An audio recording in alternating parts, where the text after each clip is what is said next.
नमस्कार मंडळी, कसे आहात तुम्ही? आज तुमची आजी खूप आनंदी आहे. काल मला माझ्या दोन्या भाऊचा अमेरिकेवरून फोन आला होता. मले म्हणे तुझा व्हिडिओ पाहिला म्हणे मी, आणि मले लय वाईट वाटलं म्हणे की मी तुझ्यासाठी दिवाळीले भाऊबीजेले तुझा फराळ खायला येऊ नाही शकलो त्या गावाकडं. तर मले म्हणे मी मरोस्तर रडलो म्हणे. काल रात्री 1 तास बाथरूम मध्ये बंद होतो म्हणे, मी लय रडलो म्हणे.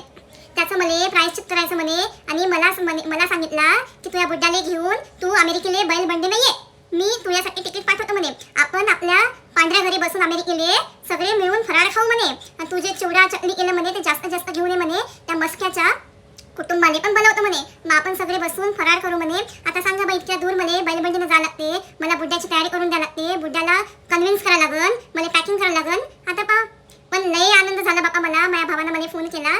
आता येते मग तुमची आजी जाणार अमेरिकेला आपल्या डोनाल्ड दादाला भेटायला. येतो मग मी.